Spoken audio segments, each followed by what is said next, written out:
যালিকাদ দীনুল কাইয়্যিম। নবী করিম সাল্লাল্লাহু আলাইহি ওয়াসাল্লাম বলেন, যেদিন আসমান ও জমিন সৃষ্টি হয়েছে সেদিন থেকে আল্লাহ তাআলা 12টি মাস নির্ধারিত করেছেন, এর মধ্যে 4টি মাস হারাম। এগুলোতে যুদ্ধ বিগ্রহ আল্লাহ তাআলা নিষিদ্ধ করে দিয়েছেন ইলা ইয়াউমিল কিয়ামা। وقال رسول الله صلى الله عليه وسلم ثلاثة متوالية وواحد فرد।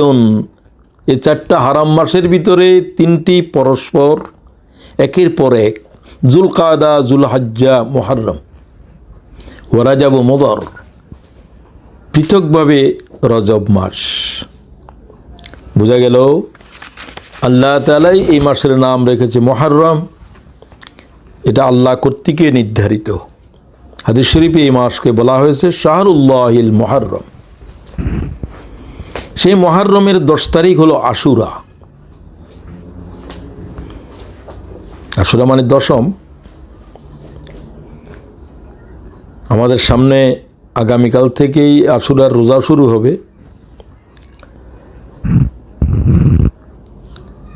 মুহররম এই মাসের 10 তারিখ মানব ইতিহাসের এক ঘটনাবহুল দিন। আমি বলি এটি হচ্ছে ঘটনার জন্মদিন। এটা কেন, এটা আল্লাহ তাআলাই ভালো জানেন, যিনি এই মাসের এই দিনের স্রষ্টা। আদম আলাইহিস সালাম নয়, পৃথিবীর জন্মই হয়েছে এই দিন, পৃথিবীর মরণও হবে এই দিন, এবং সেই দিন আশুরার জুমাবার থাকবে। আদম আলাইহিস সালাম এই দিন পৃথিবীতে এসেছেন, আল্লাহ তাআলা তার তওবা কবুল করেছে এই দিন। নূহ আলাইহিস সালামের বন্যার 6 মাস পর্যন্ত কিস্তি পানির উপরে ছিল। রজবের 10 তারিখ কিস্তিতে উঠেছেন, আশুরার দিন নূহ আলাইহিস সালামের কিস্তি যদি পাহাড়ে তার তলদেশ স্পর্শ করেছে। বিশুদ্ধভাবে ইহা হাদিসে বর্ণিত।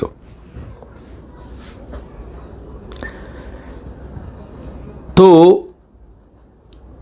আমরা এও জানি যে মুসা আলাইহিস সালামের সাথে ফেরাউনের দীর্ঘ সংগ্রাম, লড়াই, সংঘাত, এর অবসান আল্লাহ তাআলা করেছিলেন এই দিনে।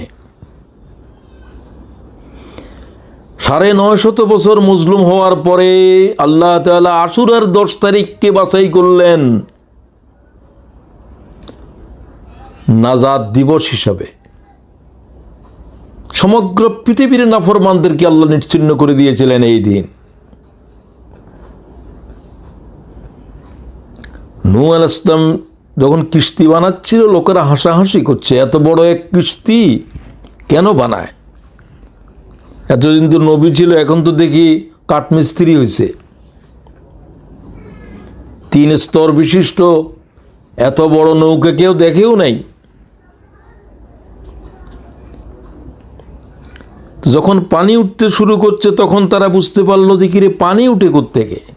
আকাশ থেকে পানি, নিচের থেকে পানি,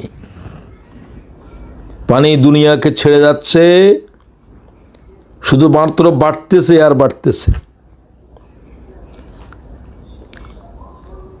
নূহ আলাইহিস সালাম তার সঙ্গী সাথীদেরকে নিয়ে নৌকায় ওঠার জন্য আল্লাহ নির্দেশ দিলেন, ওয়াকালা রুকাবু ফিহা বিসমিল্লাহি মাজরিহা ওয়া মুরসাহা ইন্না রাব্বি লাগফুরুর রহিম।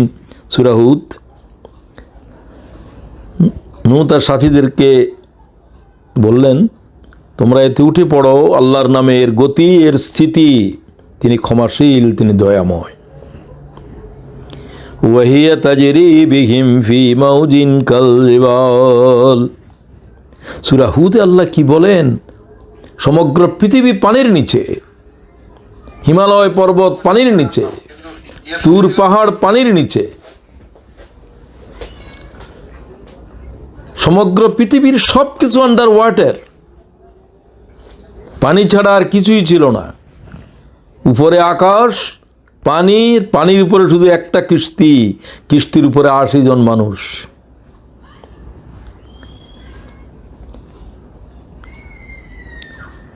পৃথিবীর উপরে তরঙ্গ হচ্ছিল এত বিশাল, এত প্রকাণ্ড। আল্লাহ তাআলা বলেন, প্রকাণ্ড তরঙ্গকে অতিক্রম করে নূহ আলাইহিস সালামের কিস্তি তার যাত্রা শুরু করল। আল্লাহ বলছেন, মাউজিন কাল জিবাল, পাহাড় সম তরঙ্গ, পর্বতের মতো, হিমালয় পাহাড়ের মতো এক এক তরঙ্গ আষাঢ় খাচ্ছে, নূহ আলাইহিস সালামের কিস্তি প্রবাহিত হচ্ছে। বিশাল বিষয়। 6 মাস পরে এই কিস্তির, আজকের আশুরার দিনে নূহ আলাইহিস সালামের কিস্তি জুদি পাহাড়ে তার তলদেশ স্পর্শ করলো পাহাড়ের মাথার সাথে। নৌকার থেকে নামতে 1 বছর লেগেছে। এগুলো ব্যাখ্যা দেওয়ার আমার সময় নেই, কেমনে কি